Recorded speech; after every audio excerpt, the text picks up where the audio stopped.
আমার ঠিক পিছনেই ৩০০ ফিটের কুড়িল অংশের প্রবেশমুখ, যে প্রবেশমুখের অর্ধেক দখল করে আছে বিভিন্ন অটোরিকশা এবং অবৈধ পার্কিং করে রাখা বিভিন্ন গাড়ি। প্রশ্ন হচ্ছে, এভাবে যদি অর্ধেক রাস্তায় দখল থাকে তাহলে গাড়িগুলো কিভাবে প্রবেশ করছে ৩০০ ফিটে? বছর না ঘুরতে বেহাল রাজধানীর ৩০০ ফিট সড়ক। অবৈধ যানবাহন, অনিয়ন্ত্রিত গতি আর ফুটপাত দখলে প্রতিদিন ভোগান্তিতে চলাচলকারী সাধারণ মানুষ। এর সঙ্গে উল্টো পথে গাড়ি চলাচলের কারণে ঘটছে দুর্ঘটনা। পুলিশ বলছে, চেকপোস্ট বসিয়ে পরিস্থিতি নিয়ন্ত্রণের চেষ্টা করা হচ্ছে। ঢাকার সবচেয়ে সুন্দর ও পরিকল্পিত সড়ক এই ৩০০ ফিট। রাজধানীর মানুষকে স্বস্তি দিতে ১০,০০০ কোটি টাকার বেশি ব্যয়ে নির্মাণ করা হয় প্রায় ১৬ কিলোমিটারের এই সড়কটি। উদ্বোধনের পর কিছুদিন এই সড়কটি সাধারণ মানুষকে স্বস্তি দিলেও এখন অবস্থা পুরোপুরি ভিন্ন। আমার ঠিক পিছনেই ৩০০ ফিটের কুড়িল অংশের প্রবেশমুখ, যে প্রবেশমুখের অর্ধেক দখল করে আছে বিভিন্ন অটোরিকশা এবং অবৈধ পার্কিং করে রাখা বিভিন্ন গাড়ি। প্রশ্ন হচ্ছে, এভাবে যদি অর্ধেক রাস্তায় দখল থাকে তাহলে গাড়িগুলো কিভাবে প্রবেশ করছে ৩০০ ফিটে?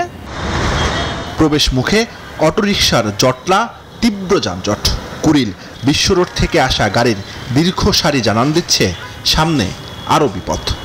এদিক থেকে ওইদিকে পার হওয়ার কোনো একটা ভালো ব্যবস্থা না, কারণ এদিক থেকেও কিছু গাড়ি আসে, আবার এখানে একটা টার্নিং পয়েন্ট। এটার জন্য আসলে এই জায়গাটা অনেক বড় ধরনের সমস্যাই বলে মনে করি আর কি। দেদারসের সড়কে চলছে অটোরিকশা, যেন দেখার কেউ নেই। ধরা পড়লেই নানা অজুহাত। আমরা যদি সিরিয়াল করতে চাই, হয়তো ওই দিক থেকে নীলা মার্কেটের ওই দিক থেকে বা কাওলা থেকে আইসা সিরিয়াল ভঙ্গ করে রাস্তার ওই পর্যন্ত দাঁড়ায়। এদেরকে বললেও শোনা না, তোমরা কে বলার? এক্সপ্রেসওয়ের ভিতরে তো কোনো গাড়ি চলে না, অটোরিকশা, ব্যাটারি যা চলে এই পাশের রাস্তায় চলে। ভোগান্তির আরেক নাম উল্টো পথের যাত্রা। কি রিক্সা, মোটরসাইকেল বা প্রাইভেট কার, কেউই বাদ নেই এই প্রতিযোগিতায়। উল্টো আসার কারণটা আসলে কি? ও স্যার, আমি চাচ্ছিলাম ওই সামনে দিয়ে যাইবার লেগে আছি, আমি যাইতাম এই যাইলে এই ঈদে ঘুরে আসতে কোথায় লেগে চাইলাম যে এই পেনটা ফাড়ি দিয়ে একটু উল্টো যাই। রাস্তা দখল করে গড়ে ওঠা অবৈধ দোকানের প্রতিযোগিতা নিয়ে সাধারণ মানুষের প্রশ্ন, পথিক তুমি পথ ভুলিয়াছ। সমস্যা হচ্ছে জ্যামজট সৃষ্টি করতেছে, তারা বেপরোয়াভাবে চলাচল করতেছে, যার কারণে হচ্ছে জনগণের চলাচলে বিঘ্ন করতেছে। সন্ধ্যার পরে যে খুব বিশৃঙ্খলা, দিনে তো থাকি। এই যে গাড়িগুলো আপনি দাঁড়িয়ে দেখেন, 2 মিনিট দাঁড়ালে দেখবেন রং প্রাইভেট আসতেছে, তারপর হচ্ছে আপনার বিশৃঙ্খলা সৃষ্টি হতে আছে। তাহলে এর সমাধান কি? পুলিশ বলছে, এখন থেকে নিয়মিত চেকপোস্ট বসিয়ে আইন ভঙ্গকারীদের বিরুদ্ধে ব্যবস্থা নেওয়া হবে।